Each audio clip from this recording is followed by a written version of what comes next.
Hi friends, welcome to our channel Global Health Helpline. Today we will learn about a homeopathic medicine Calcarea Sulphurica from the book, Lectures on Homeopathic Meteria Medica by James Tyler Kent. It is the first part of this video. Please see next parts by clicking on the link given in the description box. Please subscribe our channel to be connected with us. Let's begin.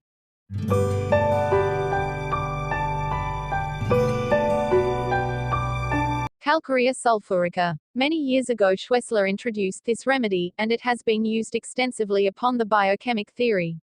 Many excellent cures have been made in this way that most of us are able to recognize as homeopathic cures, though it is a sort of crude homeopathy. By studying these cures many symptoms may be obtained not supposed to be of importance by these reporters.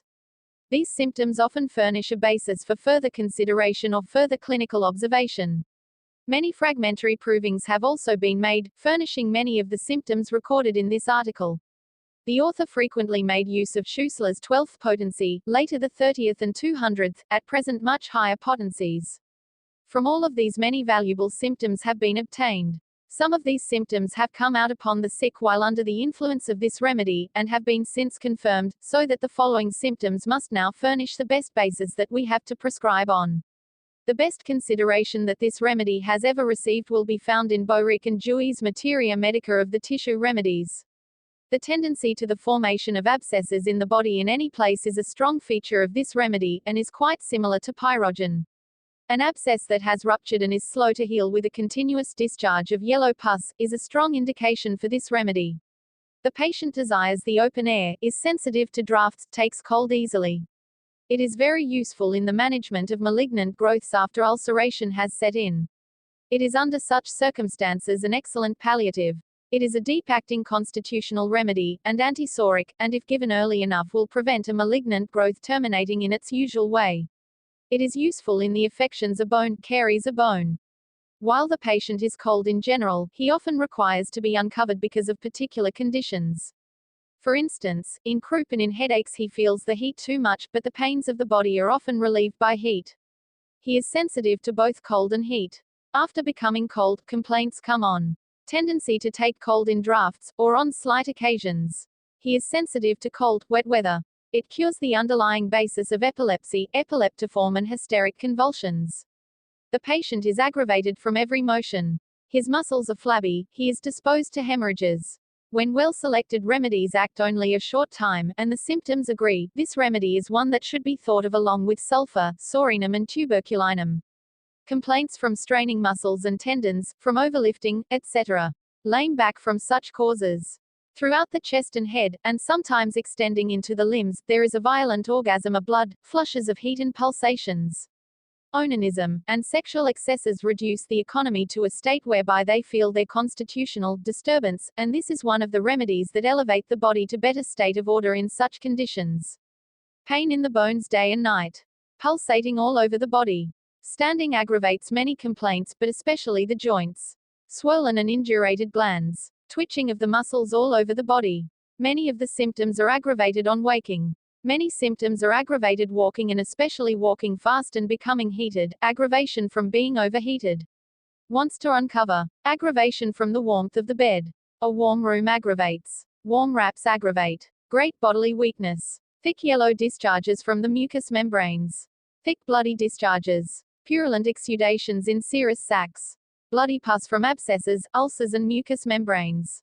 Prolonged suppuration. Wants to keep still. Mind. Now, it will be found that the above general symptoms prevail throughout the particulars in many instances, and it will appear that the bodily state is more or less penetrated with these symptoms.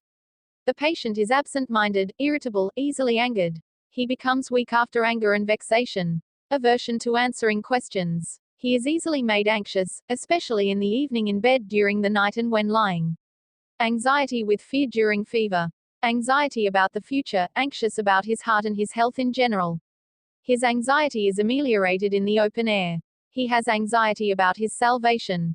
He has anxiety in the morning on waking. Many changeable moods and capriciousness. Aversion to company. Confusion of mind in the morning on waking and again in the evening. This is also ameliorated in the open air. Confusion of mind from mental exertion.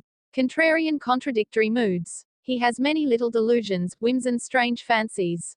Frightful images in the night when trying to sleep. Has visions. Great despair of recovery during heat. Craves stimulants to overcome his tremulous weakness. He is discontented at all times. Great sluggishness of mind. Continuously in a state of apprehension. Fear of death. Fear that some evil will befall him. Fear of insanity and fear of misfortune, and this comes on at night. Forgetful. Full of hatred of people who do not agree with him. Always in a hurry. Hysterical. Impatient. Feeble-minded, even to imbecility. Indifferent as to his surroundings. Irresolution. Extreme irritability in the evening. Irritable after coition. Lamenting because he is not duly appreciated. Loathing of life. Malicious. This remedy is especially useful in broken down constitutions from drunkenness. Weakness of mind, of memory and a body. Some of the mental states that are aggravated in the morning with sadness, on waking become mirthful in the evening, even to hilarity. He stumbles in speaking and misplaces words. Changeable moods. Morose. Obstinate. Easily offended or insulted. Prostration of mind. Quarrelsome. Restlessness. Mental depression in the morning, with mirthfulness in the evening. Sadness during perspiration. Dullness of the senses. Sits and meditates over imaginary misfortune. Does not want to be talked to. Easily startled. Stupefaction. Suspicion. Suspicious. Indisposed to talk. Tormenting, persistent thought. While busily engaged thinking, his thoughts vanish. Becomes timid, bashful and apprehensive, and in his conversation is extremely wearisome. Weeping during perspiration. An aversion to mental and physical work. Real indolence. Vertigo. Vertigo is a common feature with this patient. In the morning on getting up, or again in the evening, but this is ameliorated in the open air. Vertigo with nausea. Vertigo with a tendency to fall. Epileptic vertigo. Vertigo on moving the head quickly, on stooping and on walking fast. Coldness of the head, especially of the vertex. Hyperoemia of the brain, aggravated in the evening and at night. Aggravated after stimulants, especially on coughing, during menses, with suppressed menses, and in a warm room. Ameliorated in the open air. Head. The head feels constricted, especially the forehead and occiput. Much dandruff forms upon the scalp. Eruptions upon the scalp with thick yellow crusts. Eczema, also pimples. Coldness in the head, especially forehead. Formication of the scalp. The hair falls out. Heat of the head morning and evening. Flushes of heat. Heat in the forehead and in the vertex. Heaviness in the forehead and occiput. Itching, burning, of the scalp.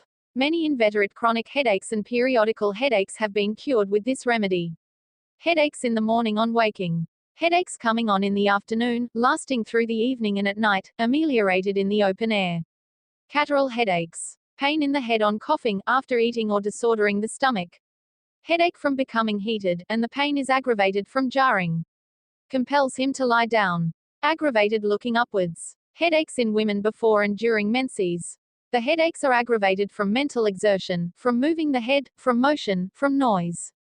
Periodical sick headaches with nausea and vomiting. Pressure ameliorates. Pulsating with nearly all the headaches. Redding aggravates. Rising from lying causes pulsating and increases the pain. Shaking the head aggravates. He wakes up out of sleep with the headache. The headache is aggravated from spirituous liquors, from standing, from stooping, from the heat of the sun. From talking, from walking, from washing. Aggravated in cold weather. The headache comes on from becoming cold, and yet the headache when on is ameliorated in the cool air. Many of the headaches are in the forehead in the morning, on waking, or come on in the evening after dinner. These are aggravated on stooping and walking. Severe pain above the eyes. It has occipital headaches, pain in the vertex and sides of the head. Many of these headaches are pressing and are aggravated from mental exertion. Stitching pains on coughing. Stitching pains in the forehead and temples. Tearing pain throughout the head. Tearing pain around the head, ameliorated from lying. Pulsation in the head and temples. Sensation as if. Thanks for watching full video. Please subscribe our channel. Click on the links for more videos.